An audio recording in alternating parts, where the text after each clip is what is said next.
अजय आज खूपच खुश होता. बरेच दिवसांनी घरात वर्दळ झाली होती. समारंभ आटोपला होता. खूप दिवसांनी माणसांची बडबड होती घरात. अंगण सावरलं गेलेलं.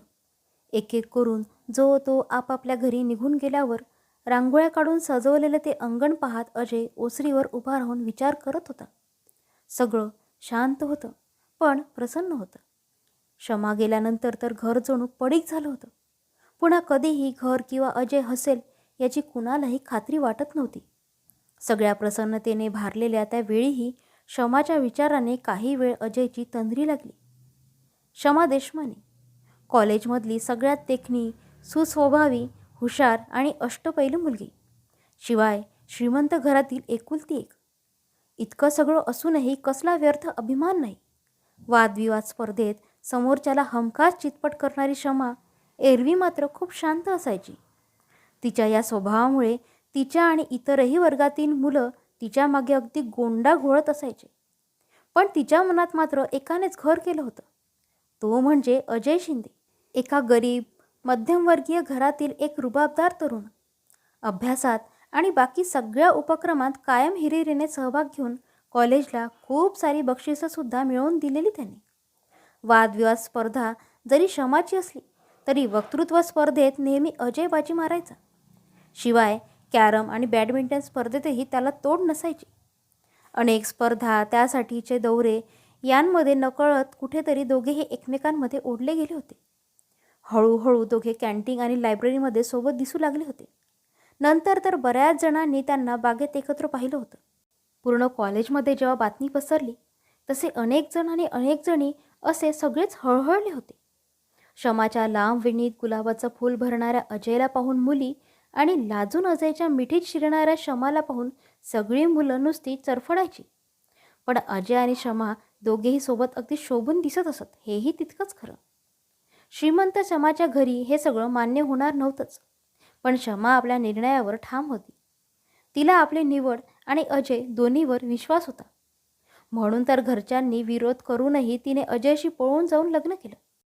अजयच्या घरी त्याची एक आई असायची. वडील अपघातात वारले तेव्हा अजय 10-12 वर्षांचा होता. तेव्हापासून खूप कष्टाने आईनेच त्याचा सांभाळ केला होता. अजयनेही तिचे मन कधी मोडले नाही. कायम तिच्या मर्जीत राहून वागला. ना कसले व्यसन, ना कधी कुणाच्या अध्यात्म मधात. आणि आता क्षमासारखी इतकी सुंदर आणि गुणी सून आणली त्यामुळे आईसुद्धा खूप खुश होती. पण आता अजून एक समस्या होती त्यांच्यासमोर. त्यांनी लग्न तर केलं, पण दोघांपैकी कुणाकडेही काम नव्हतं. त्यामुळे आता सगळ्यात आधी काम शोधणं हीच मोठी गरज होती त्यांची. तसे दोघेही हुशार, होतकरू आणि व्यवहारी होते. त्यामुळेच तर शेवटच्या वर्षाची परीक्षा देऊन झाल्यावरच दोघांनी लग्न केलं होतं. दोघांनीही काम शोधायला सुरुवात केली. पण काही दिवसांनी अजयची आई आजारी पडली. क्षमा श्रीमंत घरातून आलेली खरी, पण तिच्यात संस्कारांची कमी नव्हती. तिने काहीसा विचार करून अजयला काम शोधायला सांगितलं आणि ती स्वतः आईजवळ थांबली. तिची सेवा करू लागली. अजयकडे मात्र आता काम मिळाल्याशिवाय काही पर्याय नव्हता. पैसे भरून काम मिळवणे त्याच्या तत्वात बसत नव्हतं आणि त्याच्याकडे नेमकी तीच मागणी केली जात. घरची स्थिती पाहता त्याने आपल्या तत्वांना मुरड घातली असती, पण पैसा कमवण्यासाठी काम हवं होतं त्याला. त्यामुळे काम मिळवायला त्याच्याकडे पैसे कुठून येणार? अजय आता हळूहळू निराश होत होता. क्षमा त्याला धीर दे. आई देखील तर सगळं पाहून दुःखी होत असत. आपल्या मुलासाठी कसलीही तरतूद करून ठेवू शकलो नाही याची तिला खंत वाटू लागली. क्षमा ज्या प्रकारे अजयला सांभाळत होती ते पाहून मात्र ती सुखावत होती. या सगळ्या प्रकाराला आता 6 महिने होत आलेले. अजय निव्वळ त्याच्या पेपर टाकण्याच्या कामावर टिकून होता. हल्ली खूप निराश असायचा तो, पण आई आणि क्षमा त्याची ताकद बनून त्याला सावरत असत. शेवटी एके रात्री झोपताना क्षमा म्हणाली, अजय, तुझी धडपड मी पाहते गेले कित्येक महिने, पण आता मलाही काही करू देत आपल्यासाठी. मी काम बघते. आईंची काळजी नको करू. त्यांची तब्येत आता बरी आहे आणि आपण दोघेही आहोतच की त्यांच्यासाठी. तुझे प्रयत्न तू चालू ठेव, पण आता सोबत मीही माझे प्रयत्न करून बघते. अजय काहीच न बोलता तिच्याकडे फक्त पाहत राहिला. त्याला मनातून खूप वाईट वाटलं, पण तो काहीच करू शकत नव्हता. इतक्या सुखवस्तू कुटुंबातून ही माझ्यासाठी आली आणि आपण तिला साधं सुख देऊ शकत नाही याचा त्याला पश्चाताप होऊ लागला. होकारार्थी मान हलवून तो कूच बदलून झोपी गेला. दुसऱ्या दिवसापासून शमा काम शोधायला लागली आणि संयोगाने तिच्या तात्यांच्या एका जुन्या मित्राच्या ओळखीने तिला एका वकिलांच्या हाताखाली काम मिळालं. अर्थात तात्यांना याबद्दल काहीही न सांगण्याच्या अटीवर तिने ते स्वीकारलं होतं. तसंही तिला पुढे LLB करायचं होतंच, त्यामुळे ती खुश झाली. घरी पैसा तर चालू झाला होता, पण आता अजयवर जबाबदारी जास्तच वाढली होती. किमान तो तसं समजत होता. त्याला चैन पडत नव्हतं. वृत्तपत्रातील जाहिराती बघून त्याचे प्रयत्न तो करतच होता आणि त्याच्या नशिबाने एके ठिकाणी त्याला चांगल्या पगाराची नोकरी मिळाली सुद्धा. तो खूप खुश झाला. त्या संध्याकाळी त्याने शमाला कामावरून थेट मंदिरात बोलवलं. तिथे त्याने तिला सगळं सांगितलं. दोघांनीही देवीचे आशीर्वाद घेतले आणि मग चौपाटीवर थोडी मजामस्ती करून आईसाठी मिठाई घेऊन ते घरी परत आले. आई देखील हे ऐकून खूप खुश झाली. हात जोडत पाणावलेल्या डोळ्यांनी तिने देवाचे आभार मानले. जेमतेम 3-4 दिवस झाले असतील कामावर जाऊन आणि अजयला तिथे विचित्र वाटायला लागलं. तिथले कर्मचारी एका वेगळ्याच कुत्सिक नजरेने त्याच्याकडे पाहत. समोर कोणी बोलत नव्हतं आणि पण तरी तो त्यांच्यात गेला की त्यांचे विषय थांबायचे किंवा बदलायचे. चाणाक्ष अजयच्या नजरेतून ती गोष्ट सुटली नव्हती. त्याला कसं तरीच वाटायचं, पण मग आपलं काम भलं आणि आपण भले असा विचार करून त्याने दुर्लक्ष करायचं ठरवलं. एके दिवशी साहेबांनी अजयला बोलावून घेतले आणि सोबतच्या सहकाऱ्यांसमोर त्याला पान उतारा करू लागले. तुम्ही इतके हुशार आहात ना, मग ही चूक कशी झाली? काम जमत नाही तर विचारून घ्या आणि शिकून घ्या, पण असल्या चुका नकोत मला पुन्हा. तातासाहेब देशमाने यांचे जावई म्हणून तुम्हाला कामावर ठेवलं, नाहीतर आम्ही इथे कामचुकार लोकांना अजिबात ठेवत नाही, समजलं? या आता. अजयला काही कळेना, पण मग तात्यांचा उल्लेख येताच त्याला कळून चुकलं होतं की हे काम मला वशिल्यावर देण्यात आलं आहे. त्याचा स्वाभिमान त्याला शांत बसू देत नव्हता. त्याने तिथलाच एक कागद आणि पेन उचलला आणि लागलीच राजीनामा लिहून साहेबांच्या हातात दिला आणि तो निघून गेला. सगळेच अवाक होऊन केबिनच्या बंद होणाऱ्या दाराकडे पाहत राहिले. भानावर येत साहेबांनी राजीनामा वाचला. आदरणीय व्यवस्थापक साहेब, श्री तात्यासाहेब देशमाने यांचा जावई असण्यापलीकडे माझे स्वतंत्र अस्तित्व आहे आणि त्याला पाहून पारखून घेऊन मला सदरच्या पदासाठी योग्य समजल्यामुळे तुम्ही मला कामावर ठेवले होते असा माझा समज होता. परंतु तो माझा गैरसमज होता. त्यामुळे आता इथे काम करणे मला संयुक्तिक वाटत नाही. सबब मी माझ्या पदाचा राजीनामा लिहून देत आहे. आपला अजय शिंदे. घरी आल्यावर आपल्या आधीच अजयला पाहिलेलं पाहून शमा खुश झाली आणि तिला आश्चर्यसुद्धा वाटले. पण त्याचा आवाज नाही किंवा नेहमीप्रमाणे त्याने रेडिओसुद्धा लावला नव्हता. तिने हातातली परत जागेवर ठेवत आईंना विचारलं, अजय आलाय ना? कुठे आहे? आणि घर शांत कसं इतकं? काही कळत नाही. आलाय तो अगदी शांत आहे. माझ्याशी पण काहीच बोलत नाही. सरळ तुमच्या खोलीत निघून गेलाय, आईंनी सांगितलं. तिच्या हसऱ्या चेहऱ्यावर हलकाशा आठ्या येऊ लागल्या आणि शमा लागलीच अजयला हाक मारत त्यांच्या खोलीत गेली. खिडकीपाशी असलेल्या खुर्चीत डोळे मिटून पडलेला अजय तिला दिसला. तिची हाक ऐकूनही त्याने तिच्याकडे पाहिले नाही. शमाला विचित्र वाटलं. ती त्याच्या पुढ्यात जाऊन गुडघ्यावर बसली आणि त्याच्या मांडीवर हात ठेवून त्याच्याकडे बघून लाडाने त्याला चिडवत म्हणाली, इतका कसला राग आलाय बाबूला माझ्या? माझ्यावर रागवला का? अजयने तिला बाजूला केलं आणि खिडकीजवळ जाऊन उभा राहून बाहेर पाहत राहिला. त्याला इतकं चिडलेलं पाहून शमाने ओळखलं, काहीतरी मोठं कारण असणार, त्याशिवाय हा चिडणार नाही. तिने त्याच्या समोर जाऊन त्याला विचारलं, अजय, काय झालंय? सांगशील का मला? कामावर काही झालं का? काय इतका चिडलास की माझ्याशी नाहीच पण आईंशी सुद्धा तू बोलला नाहीस? अजयचा राग कमी होत नव्हता. त्यामुळे तो तिथून निघून जाऊ लागला, पण तिने त्याचा हात पकडला आणि त्याला थांबवलं आणि काहीशा रागाने म्हणाली, अजय, काय झालंय ते एकदा सांग मला नीट. मी बोलते तुझ्याशी. निघून कुठे जातोय असा? त्याने वळून तिच्याकडे पाहिलं. तो आता रडवेला झालेला.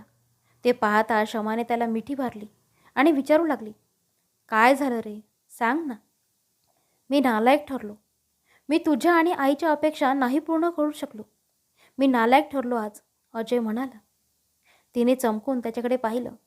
त्याला पलंगावर बसवत धीर देत तिने विचारलं, असं का म्हणतोय? तुला कुणी काही बोललं का?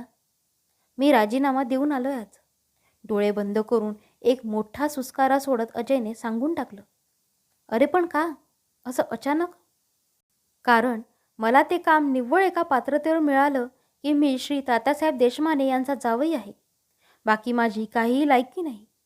स्वतःचा तिरस्कार वाटल्यासारखे हावभाव करत अजय म्हणाला. ते ऐकून शमा काय ते समजली. ती उठली आणि अजयला घेऊन निघाली. रिक्षात बसून त्यांनी थेट तिचे घर गाठले. तिचे तात्या आणि आई अंगणातल्या लॉनमध्ये बसून चहा घेत होते. त्यांच्या पुढे जाऊन उभे राहत शमा उद्वेगाने म्हणाली, मला माहीत नव्हतं तुम्हाला गरिबांची इतकी दया येते ती. यापूर्वी कधी दिसली नाही मला ती तुमच्या डोळ्यात. माझ्या नवऱ्याला तुमच्या भिकेची काही एक गरज नाही आहे. आणि तुम्हाला वाटत होतं ना की कुठल्याशा भिकारड्या मुलाशी मी लग्न केलं म्हणून?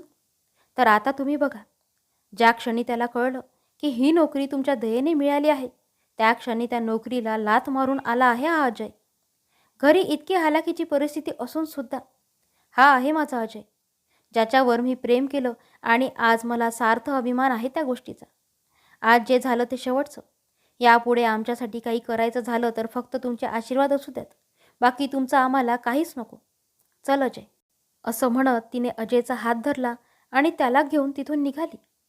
तिच्या मागे चालत चालत अजय तिच्याकडे आश्चर्याने पाहू लागला आणि तिथे तिच्या आई बाबा थक्क होऊन फक्त बसून त्यांच्या पाठमोऱ्या आकृतींकडे पाहत राहिले. रिक्षात बसून अजय आणि शमा घरी निघाले. दोघेही एकही शब्द बोलत नव्हते. घराजवळच्या बागेपाशी येताच तिने रिक्षा थांबवण्यास सांगितले. अजय तिच्याकडे बघत होता, पण तो काही बोलला नाही आणि तिच्या मागोमाग उतरून त्याने रिक्षाचे पैसे दिले. ती बागेच्या दिशेने जाऊ लागली तसा तोही तिच्या मागे जाऊ लागला. एका निवांत ठिकाणी दोघे बसले. तिने त्याच्याकडे पाहिले. अजयला कळलं की ही आता कोणत्याही क्षणी रडेल आणि तसं झालंही. ती अजयच्या खांद्यावर डोकं ठेवून खूप रडली. त्यानेही तिला मनसोक्त रडू दिलं आणि मग काही वेळाने तिचा चेहरा आपल्या हातात घेत म्हणाला, जे झालं त्यात तुझी काहीही चूक नव्हती. आणि थोडा त्यांच्या बाजूने विचार केला तर चूक कदाचित तात्यांचीही नव्हती. कुठल्या बापाला वाटेल की त्याच्या मुलीने अशा गरीब घरात हलाखीच्या परिस्थितीत दिवस काढावेत? पण त्यासाठी तुझा स्वाभिमान दुखावून तुझा अपमान करण्याची काय गरज होती त्यांना? रडवेल्या स्वरात शमाने प्रश्न केला. त्यावर त्याने हसून तिला जवळ घेतलं. काही वेळ तिला शांत करण्यात गेल्यावर ते दोघे सावरले आणि घरी निघाले. दोघांना शांतपणे घरी आलेलं पाहून आईंनाही बरं वाटलं. दुसऱ्या दिवसापासून अजयने काम शोधणे पुन्हा एकदा सुरू केले आणि बहुधा आता नशीब त्याच्यावर खरंच खुश होतं. एका प्रतियश बँकेची नवीन शाखा त्यांच्या शहरात उघडणार होती. त्यासाठी भरतीची जाहिरात त्याला दिसली आणि त्याच्या नशिबाने कोणत्याही वशिला किंवा एकही पैसा न देता त्याला तिथे चांगल्या पदावर काम मिळालं. आणि मग मात्र त्याने मागे वळून पाहिलं नाही. त्याच्या मेहनतीचे फळ त्याला लवकरच बढतीच्या स्वरूपात मिळाले. 2 वर्षांतच तो सहाय्यक व्यवस्थापक म्हणून काम पाहू लागला. आता मात्र घराला सुगीचे दिवस दिसायला लागले होते. शमाने LLB साठी प्रवेश घेतला होता. आईंनी आता नातवंडाचे तोंड दाखवा असा हट्ट सुरू केला होता. पण लग्नाला 4 वर्षे होत आली तरी घरी पाळणा हलेना. सुखाच्या संसारात एकच काय ती कमी राहिली होती. त्याची आता सगळ्यांना उत्सुकता लागून राहिली होती. पण हळूहळू आता त्या विचारांनी त्यांचे दिवसरात्र हरवून चालले होते. एकमेकांना दिलासे दिले जात होते. आशा हळूहळू सुटत चालली असताना एके दिवशी त्यांना गोड बातमी मिळाली. नशीब हसलं होतं. आता अजय अजूनच काळजी घेऊ लागला होता शमाची. शिवाय आईंनाही हुरूप आला होता. एके दिवशी आई आणि शमा दुपारी ओसरीवर बसल्या होत्या. आई रामायणाचे पाठ वाचून दाखवत होत्या तिला. इतक्यात अंगणात एक गाडी येऊन थांबली. शमाने गाडी ओळखली, पण तिला पाहून चेहऱ्यावर आलेला आनंद लपवला आणि खुर्चीत बसून राहिली. गाडीतून तिचे आई आणि तात्या आले होते. त्यांना पाहताच आईंनी हातातलं काम बाजूला ठेवून त्यांना आत बोलावलं. पाणी वगैरे पिऊन झालं तरी शमा त्यांच्याशी बोलायला तयार नव्हती. शेवटी तिच्या आईने जवळ जाऊन तिला मिठी मारली तसा तिचा सगळा राग विरघळून गेला आणि दोघी मायलेकी खूप रडल्या. ते पाहून अजयच्या आईनेही डोळ्यांना पदर लावला आणि तात्याही गहिवरले. इतकं पर्क केलंस का मुलीला की मागचा राग गेलाच नाही? निरोप पाठवून सुद्धा इतका वेळ लागला यायला आई? रडलेल्या स्वरातच हुंदके देत शमाने विचारलं. त्यावर आई काही बोलणार इतक्या तात्या उठले आणि तिच्या जवळ जात म्हणाले, त्या माऊलीचा दोष नाही बेटा. माझ्याच दगडाच्या काळजाला जरा उशिरा पाझर फुटला. माफ कर तुझ्या बापाला. ते ऐकताच शमाने तात्यांना मिठी मारली आणि त्यांनाही अश्रू आवरता आले नाही. मग बरेच दिवसांनी आई आणि तात्या भेटले आणि सगळं काही ठीक झालं. या आनंदात सगळेच खूप खुशीने अगदी संध्याकाळपर्यंत गप्पा मारत बसले होते. संध्याकाळी अजय कामावरून आल्यावर त्यालाही सुखद धक्काच बसला. सगळं काही ठीक होतंय हे पाहून खूप आनंद झाला त्यालाही. एकमेकांची माफी मागून झाली, माफ करून झालं. आग्रहाचं जेवण आटोपलं आणि 2 दिवसांनी पोरीला बाळंतपणाला माहेरी घेऊन जायला येतो असा वायदा करून तात्या आणि आई घरी निघाले. आई हो, मी राहते ना इथेच, कशाला तिकडे जायला हवं? इथे तुमचं आणि अजयचं करायला कसं जमेल तुम्हाला? शिवाय अजय कामावर गेला की तुम्ही एकट्याच राहणार घरी. माझं मन नाही करत तिकडे जायला. मी सांगते आई आणि तात्यांना, ते घेतील समजून. शमाचा पाय निघत नव्हता घरून. तिने दुसऱ्या दिवशी सकाळीच आईंच्या मागे तगादा लावला होता. अजय आणि आई कसं सांभाळतील एकमेकांना याचीच काळजी तिला सारखी सतावत होती. आईंनाही तिची खूप सवय झालेली, पण म्हणून तिला तिच्या घरी न पाठवणे त्यांच्या मनाला पटेना. त्या त्यांच्या परीने तिची समजूत घालत होत्या, पण ती काही ऐकत नव्हती. दिवसभर त्यांची चर्चा चालू होती. संध्याकाळी अजय थोडं लवकरच घरी आलेला पाहून शमा खुश झाली. आईंनी देखील तिचं म्हणणं त्याला सांगत, आता तूच काय ते सांग बाबा, म्हणत आपली सुटका करून घेतली. अजय फक्त हसला आणि हातपाय धुवून आला. चहा पिऊन झाल्यावर शमाला घेऊन तो त्यांच्या खोलीच्या खिडकीतून दिसणाऱ्या एका छोट्याशा बागेत घेऊन गेला. तिथे त्यांनी छान फुलझाडं लावली होती त्यांच्या लग्नापासून. त्या फुलांच्या साक्षीने त्यांच्या कितीतरी रात्र आजवर धुंद झाल्या होत्या. शमाची ती आवड अजयने मनापासून जपली होती आणि आता तर त्यालाही त्या सगळ्याची आवड वाटू लागली होती. तिला तिथे त्यांच्या त्या छोटेखानी बागेपाशी आराम खुर्चीत बसवून तो परसदारी गेला आणि चाफ्याचे एक रोप घेऊन आला, जे कामावरून येतानाच त्याने आणून ठेवलं होतं. तिच्या आवडीचा सुगंध, छान दरवळणारा. अजयने तिच्या हातात दिलेलं ते रोप पाहून ती खूपच खुश झाली. एखाद्या लहान मुलीसारखं लाडे लाडे त्या रोपाला तिने मिठी मारली. त्याचा पापा घेऊ लागली. ते पाहून अजय कौतुकाने पाहत उभा राहिला शेजारी. मग भानावर येताच तिने अजयकडे पाहिलं आणि त्याला खुणेने जवळ बोलावलं. खुर्चीच्या हाताला धरून अजय तिथे खाली चवड्यांवर बसला. तिने त्याला अजून जवळ यायला सांगितलं. जवळ जाताच आधी तिने त्याच्या कपाळाचे एक दीर्घ चुंबन घेतले आणि मग त्याच्या मिटल्या डोळ्यांचे. त्याने डोळे उघडून पाहिलं तर तिच्या डोळ्यांतून अश्रू वाहत होते, ज्याचे थेंब त्या रोपावर पडले होते. तिच्या नजरेत त्याला त्याच्यावर असलेलं सगळं प्रेम दिसत होतं, ज्याची व्यक्त होण्याची पातळी पूर्ण झाल्याने अश्रूंच्या रूपाने ते बाहेर पडून दृश्य स्वरूप घेत होतं. त्याने तिच्याकडे तितक्याच प्रेमाने पाहत डोळे अलगद बंद करत चुंबनाची एक खट्याळ खूण केली. ती क्षणभर लाजली आणि मग त्याच्याकडे चोरटा कटाक्ष टाकून गालातल्या गालात गोड हसत त्या रोपाचे हळू चुंबन घेतले आणि म्हणाली, आय लव्ह यू टू. अजयने उठून तिच्या केसात एक चुंबन घेतलं आणि तिच्या हातातून ते रोप घेऊन त्यांच्या खोलीत खिडकीतून दिसेल अशा पद्धतीने ते कुंडीत लावलं. त्या रात्री झोपण्यापूर्वी बराच वेळ शमा त्या रोपाकडे कौतुकाने पाहत होती आणि मनोमन देवाचे आभार मानत होती की अजयसारखा इतकं प्रेम करणारा जीवनसाथी तिला मिळाला. झोपताना पलंगावर पडल्या पडल्या कुशीत घेऊन अजयने प्रेमाने तिची समज घालून दिली आणि तिला माहेरी जाण्यासाठी तयार केली. 2 दिवसांनी तात्या तिला न्यायला आली. सगळी तयारी असतानाही तिचं पाऊल काही केला निघत नव्हतं. खोलीत अजय तिला खिडकीपाशी घेऊन गेला आणि त्या चाफ्याच्या रोपाकडे बोट दाखवत म्हणाला, ती बघ, तिथे तुझी सावली आहे ना माझ्यासाठी, माझ्याजवळ. मग तू दूर कशी सांग बरं? आणि माझ्याजवळ? शमा लाडाने म्हणाली, अगं इतकंच ना, त्या घरीसुद्धा एक रोप आणतो लावायला, मग तर झालं. आणि खरं तर माझी सावली कायम तुझ्यासोबत तुझ्या आत आहे ना. अजयच्या उत्तराने शमा अजूनच भावूक झाली आणि त्याला बिलगली. थोड्या वेळाने साश्रू नयनांनी सगळ्यांनीच एकमेकांचा निरोप घेतला. थोड्या वेळाने अजय कामाला निघून गेला आणि त्याची आई घरकामात गढून गेली. संध्याकाळी घरी आल्यावर मात्र त्याला खूप रिकामं झाल्याचं जाणवलं. शमाची खूप आठवण येऊ लागली. खूप बेचैन होत होता तो. चहा घेऊन आलेल्या आईला त्याची अवस्था कळली. आठवण येते ना, मलाही आज दिवसभर करमत नव्हतं. सारखी तिलाच हाक मारत होते. फोन करून विचार तरी काय करते माझी लेक. आईकडे बघून तो हसला आणि चहाचा कप तसाच ठेवून लागलीच टेलिफोनकडे वळला. पण तिच्या घरचा नंबर त्याच्या लक्षातच येईना. आठवण्यासाठी डोकं खाजवू लागला तोच त्याचं लक्ष टेलिफोन शेजारी असलेल्या डायरीमधून डोकावणाऱ्या कागदावर गेलं. त्याने तो कागद उघडून पाहिला तर शमाची एक चिठ्ठी होती ती. मला माहिती आहे मिस्टर शिंदे, तुम्हाला माझी आठवण येणारच आहे, म्हणून मुद्दाम दिवसभर फोन नाही केलाय. आणि आता आठवण आली आहे, पण नंबर लक्षात राहत नाहीत तुमच्या, म्हणून तात्यांच्या नावाने लिहून ठेवलाय डायरीमध्ये.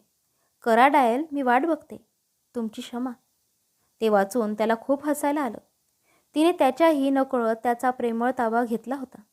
त्याच्या छोट्या छोट्या गोष्टीसुद्धा तिला इतक्या सगळ्या कामात बरोबर लक्षात राहिल्यात याचं त्याला खूप कौतुक वाटलं.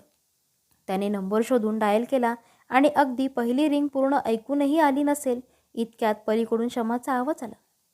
बोला मिस्टर शिंदे, आली का आठवण बायकोची? सकाळपासून आता वेळ मिळाला वाटतं. खुश असाल ना बायकोपासून सुटका झाली म्हणून? मिस देशमाने, उगीच माझ्या बायको आणि माझ्यामध्ये पडू नका. मिसेस शिंदेकडे फोन द्या बरं. अजयने मिश्किलपणे उत्तर दिलं आणि फोन मुद्दाम आईकडे दिला. ओ मिस्टर देशमाने आहोत आम्ही. अदबीने बोलायचं बरं आमच्याशी. तुमची बायको सध्या आमच्या ताब्यात आहे, त्यामुळे हुशारी फक्त आमची चालणार. तात्यांची नक्कल करत क्षमा म्हणाली. बरं देशमाने सरकार, तुमची आज्ञा असेल तर आमच्या लेकीशी बोलू शकतो का आम्ही? आईने तिची फिरकी घेत विचारलं तशी क्षमाने जीभ चावली आणि सॉरी सॉरी आई म्हणत त्यांची विचारपूस करू लागली. शेजारी उभा राहून अजय हसत सगळं बघत होता. बोलून झाल्यावर आईने चहाचा कप त्याच्या हातात दिला आणि ती किचनमध्ये निघून गेली. मग बराच वेळ ते दोघे फोनवर गप्पा मारत होते. दुसऱ्या दिवशी कामावरून काहीसा लवकर येताना अजय चाफा घेऊन क्षमाला भेटायला गेला.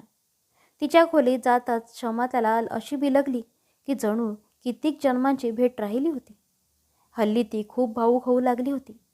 दोघेही तिच्या खोलीच्या खिडकीपाशी गेले आणि तिथून शेजारी लावलेले ते रोप अजयने तिला दाखवलं आणि बराच वेळ त्याच्याकडे कौतुकाने बघत बघत बोलत बसले. पुढचे 3-4 दिवस अशाच भेटी होत राहिल्या. पण नंतर मात्र अजयला बँकेत उशीर होऊ लागला. त्याच्या कामाचा व्याप वाढू लागला. परिणामी भेटी बंद झाल्या. पण रात्री कितीही उशीर झाला तरी एक कॉल केल्याशिवाय दोघे झोपत नसत. इतकं सगळं असतानाही क्षमा किती समजून घेते आपल्याला याचं अजयला फार बरं वाटायचं. रोज रात्री झोपताना दोघेही चाफ्याकडे बघत, कधी त्याच्याशी बोलत, त्याला हवेतून चुंबन घेत. दिवस असेच चालले होते. क्षमाची तारीख हळूहळू जवळ येत होती. तिला या दरम्यान खूप भीती वाटू लागली. सारखी अजयची आठवण येऊ लागली. पण अजयच्या कामाचा व्याप इतका वाढला होता की त्याला बरेचदा घरी जायलाही रात्र व्हायची. त्यामुळे दबून घरी आल्यावर पूर्वीसारखं बोलणंसुद्धा होत नव्हतं त्यांचं. क्षमा बिचारी मन मरून राहायची. त्याला समजून घेत होती. पण मग त्याच्यावरचा राग त्या खिडकीतल्या चाफ्यावर काढायची. त्याला अजय समजून खोटं खोटं भांडायची, रुसायची. पुन्हा त्याचे लाड करायची आणि स्वतःच्या वेडेपणावर खूप हसायची. पण जसजसे दिवस भरत होते तसे तसे तिची भीती वाढत होती. अजयच्या आठवणीने सारखी बेचैन व्हायची. कधी अख्खी रात्र जागून काढायची. दिवसभर काही वाटायचं नाही तिला. आई आणि तात्यांशी बोलून तिला बरं वाटायचं. पण कातर वेळ आली की तिची भीती वाढत जायची. रात्री आई तिच्यासोबत असायची. तिला देवांच्या कथा सांगायची, श्लोक वाचून दाखवायची. क्षमा तात्पुरता दिलासा घेऊन शांत व्हायची. पण झोप नव्हती तिच्या डोळ्यांना. एके दिवशी दुपारच्या वेळेस अजयच्या केबिनमधला फोन खणखणला. पलीकडून अत्यंत घाबऱ्या आणि रडवेल्या आवाजात कुणीतरी बाई बोलत होती. हॅलो अजय साहेब, म्या पारू बोलती. असाल तसं निघून या. अंगणात जाताना पायरीवरून पाय घसरून क्षमा ताईसाहेब पडल्या. लई लागले त्यासनी. त्यांना कदमबाईंच्या इस्पितळात नेलं या. तुम्ही लवकर निघा. समधी तिथंच गेल्यात. अजय काही क्षण एकदम सुन्न झाला. त्याच्या कापड्या हातातून रिसिव्हर कधी खाली पडला त्यालाही कळलं नाही. पुढच्या क्षणी भानावर येत त्याने समोर पडलेली गाडीची चावी घेतली आणि धावतोच निघाला. सगळेजण त्याच्याकडे विस्मयाने पाहू लागले. धडपडत तो बाहेर पडला आणि गाडीत बसला. त्याला कळायच्या आत तो कदम हॉस्पिटलजवळ होता. घामेजून गेलेला अजय धावतच पोहोचला आणि आत गेल्यावर समोर त्याला तात्या दिसले. त्याची आणि क्षमाची आई रडत होत्या. त्या बाजूला होते खुर्चीत बसून. पण त्यांची चलबिचल त्यांच्या हलणाऱ्या पायावरून जाणवत होती. ऑपरेशन चालू होतं. अजय तिथे जाताच त्याच्या आईने त्याला मिठी मारली आणि रडायला लागली. तो तिला सावरणार तोच डॉक्टर कदम बाहेर आल्या. सगळ्यांकडे एक नजर पाहून झाल्यावर अजयकडे पाहत त्या म्हणाल्या, आय एम सॉरी. डोक्याला जबर मार लागला असल्याने खूप रक्तस्राव झाला होता. त्यामुळे आम्ही त्यांना आणि बाळाला नाही वाचवू शकलो. अजयच्या अंगातून एक शहारा धावत गेला पायापासून डोक्यापर्यंत आणि कानात एक सुन्न करणारी किंकाळी ऐकू आली, ती फक्त आईची. त्यानंतर तो जणू दगड बनत गेला. त्याला काहीही कळेनासे झाले. तो फक्त इकडे तिकडे बघू लागला. समोर फक्त आक्रोश करणारे चेहरे दिसत होते त्याला. हळूहळू तेही धुसर होत गेले आणि मग फक्त काळोख उरला. अजय, अजय, ए अजय, काय रे, कुठे हरवलाच इतका? अजयला मागून एक हात खांद्यावर जाणवला आणि त्याची तंद्री भंगली. त्याने वळून पाहिलं तर कविता काहीशा आश्चर्यात हसत त्याला साथ घालत होती. पुन्हा तोच विचार ना. कितीदा सांगितलं तुला अजय, घडून गेलेल्या गोष्टी बदलू शकत नाही आपण.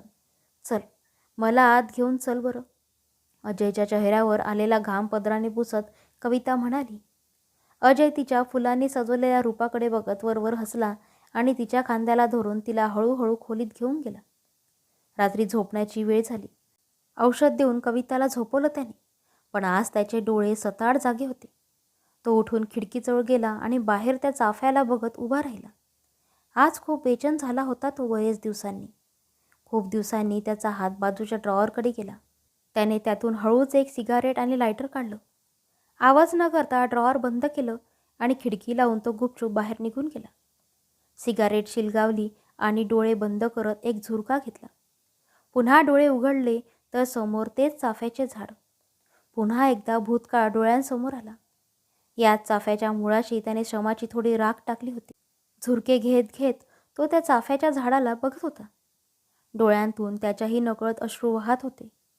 एक झुळूक आली आणि ते झाड थरथरले. त्याची नजर एकटक पाहत होती. पुरुषभर उंचीचे झाड त्याला क्षमा वाटू लागलं. दोन्ही हात पसरून ती आपल्याला बोलावते आहे असा भास झाला. तो नकळत उठला, सिगारेट विझवली आणि झाडाजवळ गेला. त्याच्या फांदीला हळूवार हाताने गोंजारत हुंदके देत रडू लागला. तिथेच खाली बसून शून्यात हरवून गेल्यासारखा बसून राहिला. पुन्हा त्याची तंद्री लागली. क्षमा गेल्यावर बरेच लोक त्याचे सांत्वन करण्यासाठी भेटायला येत होते. मित्र, मैत्रिणी, नातेवाईक, कामावरची मंडळी, सगळीच. इतक्या सोन्यासारख्या आयुष्यातून, संसारातून इतक्या अचानक क्षमासारख्या लागवी मुलीचा निघून जाणे सगळ्यांनाच चटका लावून गेलं. अशाच एका दुपारी तो एकटाच अंगणात बसला होता. आईचा नुकताच डोळा लागला होता. एक गाडी येऊन थांबली आणि त्यातून एक त्याच्याच वयाची एक स्त्री बाहेर पडली. साडी नेसली होती, पण गळ्यात मंगळसूत्र नव्हतं. चेहरा त्याला ओळखीचा वाटत होता, पण नक्की लक्षात येत नव्हतं, म्हणून त्याने थोडं निरखून पाहिलं. तोवर ती मुलगी पुढ्यात येऊन उभी राहिली. ओळखलं ना? मोजकच हसून तिने प्रश्न केला. अगं कविता ना तू? मी खरंच ओळखलं नाही तुला. ये ये बैस, मी पाणी घेऊन येतो. थोडासा गोंधळून अजय म्हणाला आणि आत पाणी आणायला गेला. कुठे होतीस इतकी वर्ष? लग्नालाही नव्हती आली ना तू? पाण्याचा ग्लास पुढ्यात ठेवत अजयने विचारले. अरे नाही, तुमच्या लग्नाच्या वेळेसच मी मामाकडे गेली. अचानक ठरलं, त्यामुळे काहीच सांगता नाही आलं कुणालाही. कविताने पाणी पीत पीत इकडे तिकडे बघत उत्तर दिलं आणि अजय काही बोलणार तोच पुन्हा बोलू लागली. काकूंचा फोन आला होता परवा मला. त्यांनी क्षमाबद्दल सांगितलं. मग काल सकाळी तशीच निघून आले. तू ठीक आहेस ना? कविता अचानक खूप हळवी झाली होती. अजयने डोळ्यातले अश्रू आवरत हसण्याचा एक व्यर्थ प्रयत्न केला.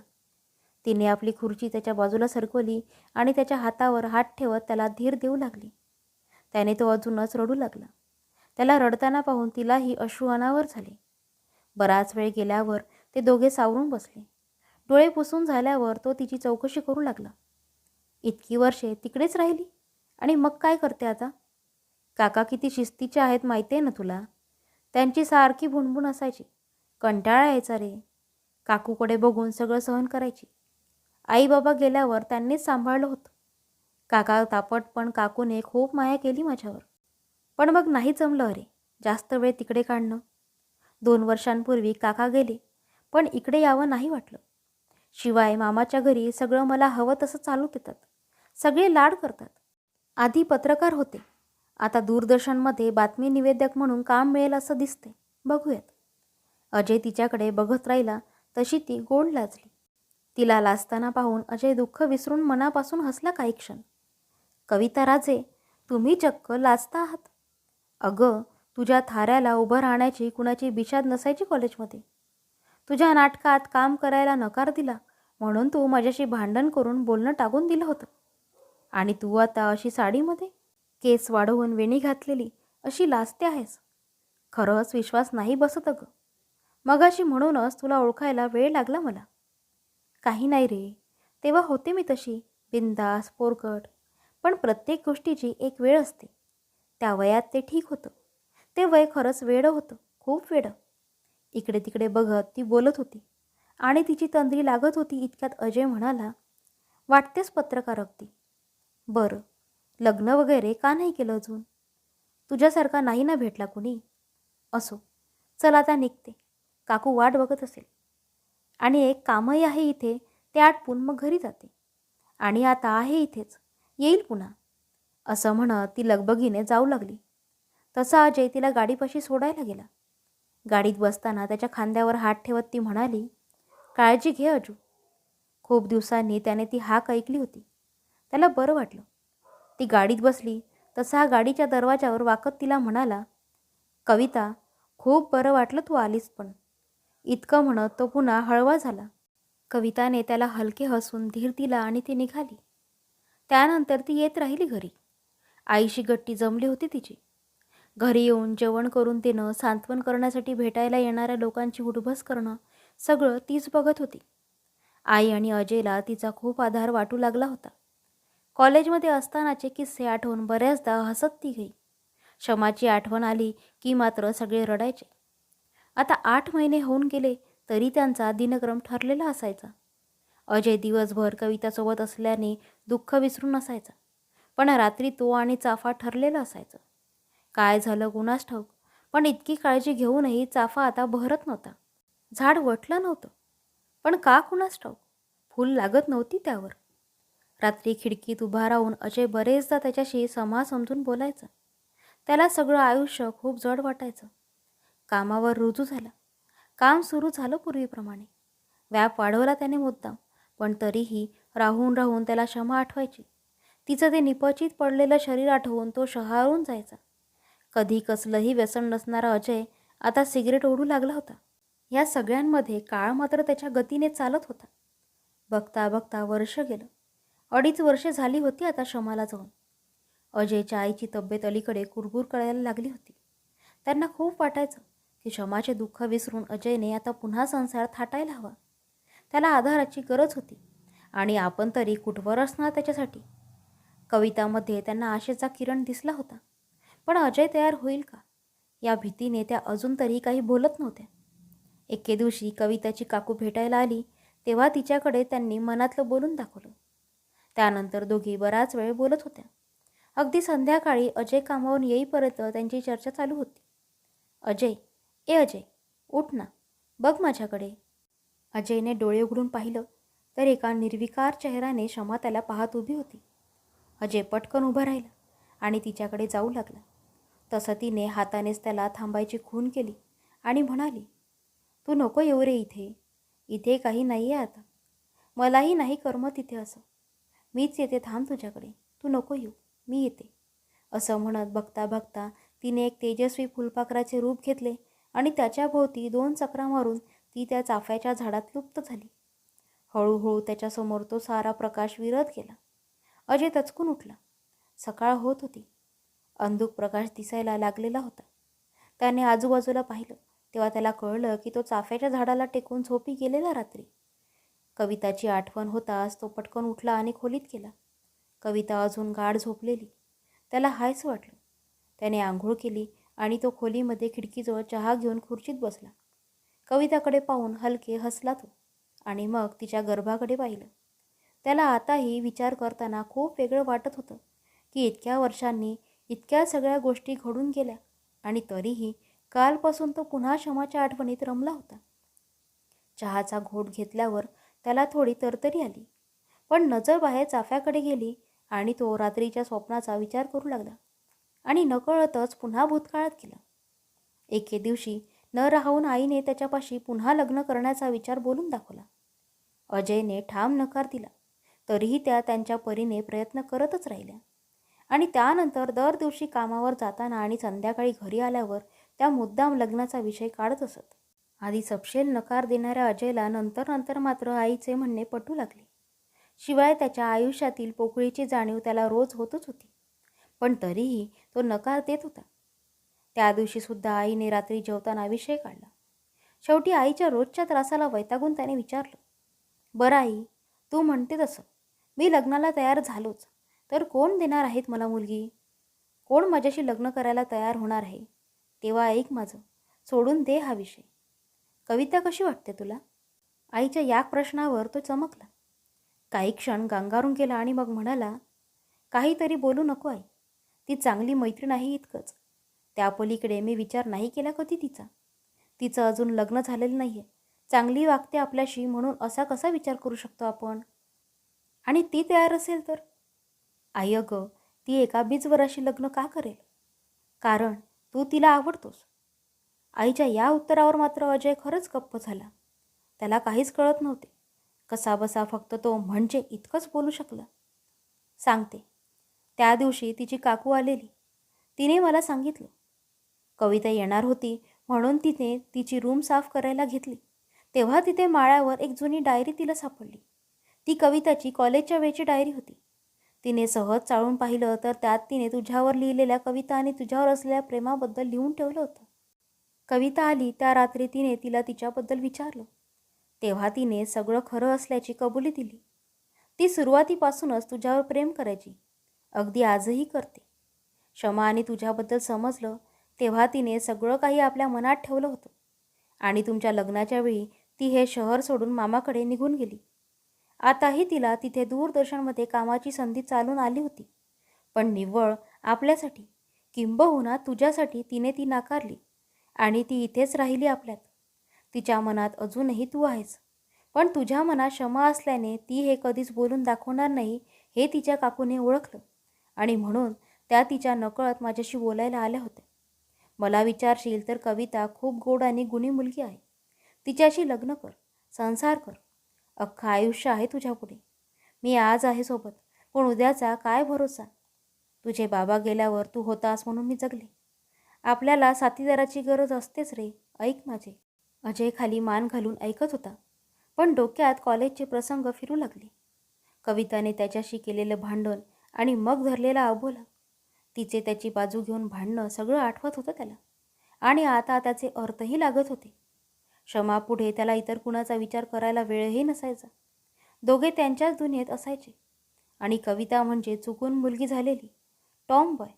ती कधी डायरी लिहत असेल, कविता करत असेल असं चुकूनही कुणाला वाटणार नाही. म्हणून तर त्या दिवशी साडीत एका वेणी घातलेल्या कविताला ओळखू शकला नव्हता तो. पण ती आपल्यावर इतकं प्रेम करते, अगदी आजही, या विचाराने त्याचं डोकं गरगरायला लागलं होतं. तो आईकडे बघून मला खरंच का आता काय बोलावं ते कळत नाही आहे. आपण नंतर बोलू यावर, इतकंच म्हणाला आणि तो त्याच्या खोलीत निघून गेला. नंतर बरेच दिवस आईंनी विषय नाही काढला. पण त्यांना खात्री होती की अजय लग्नाला तयार होईल. त्यामुळे त्याने विषय काढेपर्यंत त्या शांत होत्या. अजयने चांगले 2 आठवडे घेतले आणि शेवटी होकार दिला. दरम्यान आईने शमाच्या घरी जाऊन तात्यांच्या कानावर ही गोष्ट घातली होती. मुलीच्या जाण्याने तात्या आता खूपच हळवे झाले होते. ते म्हणाले, काळजाचा तुकडा गेला आमच्या, पण म्हणून आम्ही जगणं नाही सोडलं. मग अजयने तरी का सोडावं? लेकाचं आयुष्य खूप आहे अजून. आता तोच आमचा पोरगा. त्याचं भलं होत असेल तर आम्हाला आनंदच आहे. खुशाल होऊ द्या तुमच्या मनासारखं. अगदी साध्या पद्धतीने घरगुती कार्यक्रम झाला लग्नाचा देवीच्या देवळात. मोजकी माणसं आली होती. आता अजयची आई निर्धास्त झाली होती. कारण कविता त्याचा सांभाळ करेल याची पूर्ण खात्री होती त्यांना. कविताशी लग्न केल्यावरही अजयने थोडा वेळ मागून घेतला तिला पूर्णपणे स्वीकारायला. कविता ही समंजस होती. तिने समजून घेतलं होतं. तिच्यासाठी अजयची पत्नी होता येणं हेच भाग्याचं होतं. कविताच्या प्रेमाने अजयला तिच्यापाशी नेलंच. आणि शेवटी काळ जखमांवर फुंकर घालत असतोच की. आज कविताला 8वा महिना चालू होता आणि अजय तिची सर्वतोपरी काळजी घेत होता. आता अजय व्यवस्थापक झाल्याने काम वाढत होतं. पण तरीही तो जातीने कविताला हवं नको ते सगळं बघत होता. क्षमाच्या वेळी न करता आलेलं कर्तव्य तो आता कटाक्षाने पार पाडत होता. कपातला चहा संपला आणि अजयची तंद्री भंग पावली. त्याची नजर कविताकडे वळली. ती नुकतीच उठली होती आणि पलंगावरून खाली उतरू पाहत होती. कप तसाच ठेवत अजय लगबगीने उठला आणि तिला आधार देत बाथरूमकडे घेऊन गेला. दिवस आता भराभर जात होते आणि कविताची तारीख हळूहळू जवळ येत होती. अजय खूप काळजी घेत होता, पण त्याला राहून राहून भूतकाळ आठवत असे. कुणाशीही न बोलता तो जमेल तितकं शांत आणि हसून खेळून राहायचा प्रयत्न करत असे. एके रविवारी सकाळी अंगणात बसून नाश्ता करता करता गप्पा मारत होते अजय आणि कविता. तुला माहिती आहे अजय, मला गेले काही दिवस ना एक छान स्वप्न पडते रे. तेच स्वप्न हा, आणि रोज. अच्छा, काय दिसतं स्वप्नात? अरे खूप मस्त. मी ना अशी छान बागेत बसले आहे एका बाकावर, आणि अशी छान रंगबिरंगी फुलपाखरं येतात कुठून तरी, माझ्या भोवती फिरत राहतात, आणि त्यातलं एक छोटूसं फुलपाखरू माझ्या पोटावर येऊन बसतं. अरे इतकं गोड वाटतं ना ते. मी हसते आणि तुला हाक मारत राहते, पण तू येई तोपर्यंत ते उडून जातात. हो मस्तच की. हो हो, स्वप्नात फुलपाखरू दिसलेलं चांगलं असतं. तिच्यासाठी दूध घेऊन येणाऱ्या अजयच्या आईने तिचे बोलणे ऐकून प्रतिक्रिया दिली. यावर सगळेच खुश झाले. दिवस छान जात होते. एके दिवशी दुपारी अजय काम करत होता आणि टेलिफोन वाजला. Hello, branch manager Ajay Shinde बोलतोय. अरे अजय, मी आई बोलते. बाळा लवकर निघ जरा. कविताला कळा सुरू झाल्यात. तिला कदम हॉस्पिटलमध्ये आणले आहे. कविताची काकू आणि आपले तात्या वगैरे मंडळी आहेत. तू सुद्धा ये बरं. आईचा आवाज आणि कदम हॉस्पिटलचे नाव ऐकताच अजयचे हातपाय थंड पडले. सगळं पुन्हा एकदा डोळ्यांसमोर उभं राहिलं. तो थरथरत उठला आणि जेमतेम समोरची चावी उचलून धडपडतच बाहेर पडला. सगळेजण त्याची लगबग बघून हैराण झाले. त्याच्या चेहऱ्यावर चिंता आणि घाम दोन्ही भरपूर जमा झालेले. त्याने गाडी सुरू करताच बँकेतला कुलकर्णी तिथे आला. सर, इतक्या घाईत बाहेर पडताय, सर्व ठीक आहे ना? तुम्ही इथे लक्ष द्या, मी आलोच. इतकं म्हणून त्याने गाडी सुसाट पळवली आणि थेट हॉस्पिटलजवळ नेऊन थांबवली. धावतच आत गेला तर समोर तात्या बसलेले, तसेच काळजीने पाय हलवत.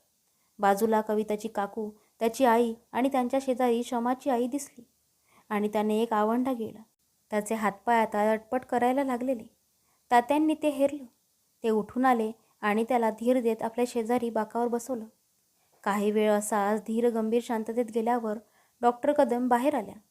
सगळ्यांकडे एक निर्विकार नजर फिरवून त्या म्हणाल्या, अभिनंदन, मुलगी झाली. मिठाई आणा. आणि असं म्हणत त्या हसू लागल्या. ते सगळं ऐकताच उभा राहिलेला अजय पटकन खाली बसला आणि आजवर दाबून ठेवलेले सगळे अश्रू अगदी मुक्तपणे वाहू लागले. ओंजळीत आपला चेहरा लपवत तो एखाद्या लहान मुलासारखा रडला. तात्यांनी आपले अश्रू आवरत बाजूला बसून त्याला धीर दिला आणि डोळ्यांनीच बाकीच्यांच्या आत जाऊन कविताला भेटायला सांगितले. तात्यांना मिठी मारून अजय खूप रडला. काही वेळ तात्यांनी सुद्धा त्याला रडू दिलं, मोकळं होऊ दिलं. मग शांत झाल्यावर त्याला घेऊन आत गेले. आत जाऊन पाहतात तर एक गोंडस मुलीला शमाच्या आईने हातात घेतलं होतं आणि रडलेल्या डोळ्यांनी तिच्याकडे पाहत तिचं गोड कौतुक करत होती. कविताची काकू आणि अजयची आई कविताचे लाड करत होत्या. बोटं मोडून तिची दृष्ट काढत होत्या. अजय जाता शमाच्या आईने बाळाला त्याच्याकडे दिलं. त्याने अलवार हाताने तिला भीत भीत आपल्याकडे घेतलं.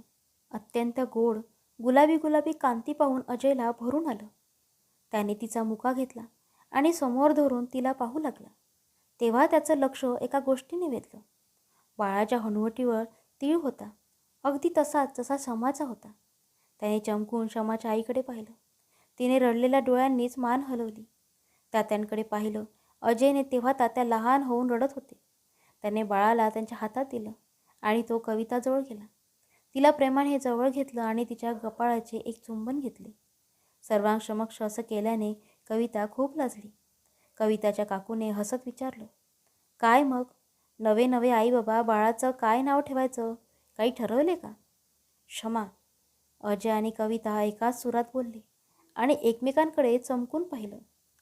त्या दोघांच्या डोळ्यात आता अश्रू तरळले. तिकडे तात्या आणि शमाच्या आईलाही अश्रू अनावर झाले. अजय कविताला जवळ घेत म्हणाला, ते फुलपाखरू नव्हतं तुझ्या स्वप्नात, ती आपली ही फुलराणी होती. तिने मलाही सांगितलं होतं, पण मला ते आता लक्षात येत आहे. कविता त्याच्याकडे बघत हळूच त्याला बिलगली. तात्यांनी त्यांच्याकडे बाळाला आणून दिलं. कविताने तिला हातावर घेत छातीशी कवटाळून घेतलं. अजय त्या दोघींना मिठी मारत म्हणाला, माझी फुलराणी. मैत्रिणींनो, आजची ही भावनिक कथा तुम्हाला आवडली असल्यास कृपया लाईक करा, शेअर करा आणि चॅनलवर नवीन असाल तर अशाच कथा नेहमी ऐकण्यासाठी चॅनलला नक्की सबस्क्राईब करा. धन्यवाद.